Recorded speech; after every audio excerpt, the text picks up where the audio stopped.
Hit-and-run crashes are on a startling rise here in North Texas. The I-Team discovered laws aimed at keeping drivers at the scene are not working. Investigative reporter Brian New is joining us tonight. So what's it going to take to get drivers to stop? Ultimate question here. Well, Doug, that's a question that lawmakers thought they had figured out. The idea was if you made the punishment for leaving the scene of a fatal crash the same as intoxicated manslaughter, drivers would have an incentive to stay and do the right thing. But when the I-Team dug into the data, we found increasing the punishment has not kept drivers from fleeing. He hit Asia right here. This is where Asia got hit. She was on the side, riding her scooter, not even in the street, on the side of the street, riding her scooter. As hard as it is for Tia Jackson to relive the crash, he hit Asia so hard.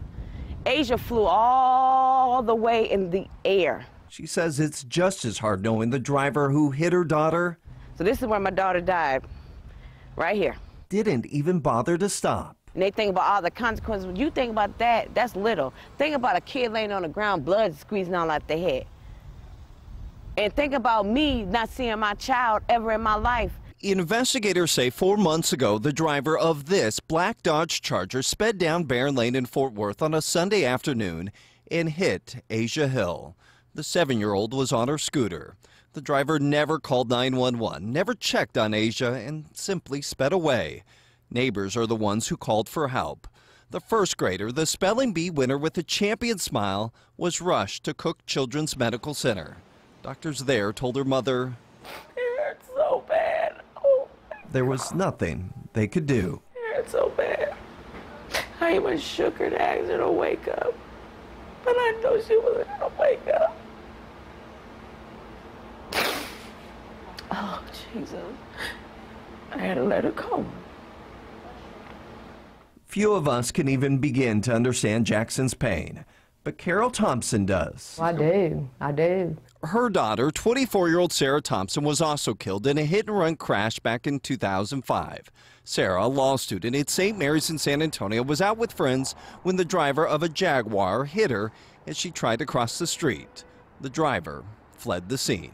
We got the call in the night, the one that every parent dreads. It's you don't ever get over it. Witnesses and debris from the scene eventually led police to Jose Vara. He was arrested for failure to stop and render aid.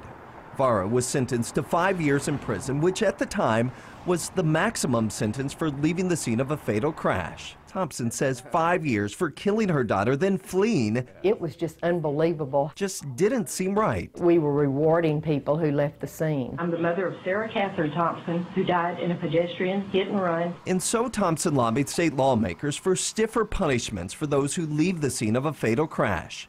In 2013, 31 ayes, no nays. SB 275 is finally passed. state lawmakers passed a bill increasing the maximum punishment for fatal hit-and-run crashes from 5 to 20 years, the equivalent of being sentenced for intoxicated manslaughter. But it was a loophole in the law that needed to be fixed. The harsher punishment was supposed to give drivers an incentive to remain at the scene. Lawmakers and advocates like Mothers Against Drunk Driving said the new law would cut down on the number of hit-and-run crashes. Did this law work the way you expected it to?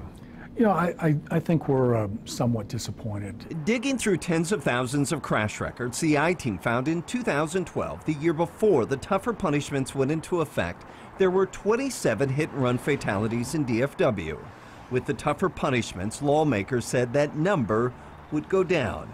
Instead, it's been trending up ever since. Last year, 50 people in DFW were killed in hit-and-run crashes. Another 226 were seriously hurt, incapacitated, and in need of help, and yet the driver who hit them drove away. We're just simply not making the general public aware of the consequences of being in an accident and then fleeing the scene. Advocates hope greater awareness of the legal consequences will reduce the number of drivers who flee the scene. But mothers like Jackson say simply the human consequences That's pain. should be enough for drivers to stop. Horrible. I wish that on nobody. So did simply the growth in population result in more hit-and-run crashes? Well, we dug into those numbers, and here's what we found. In the last 5 years, the total number of all fatal crashes in DFW went up by 27%, while the number of hit-and-run fatalities during that same time span went up 85%.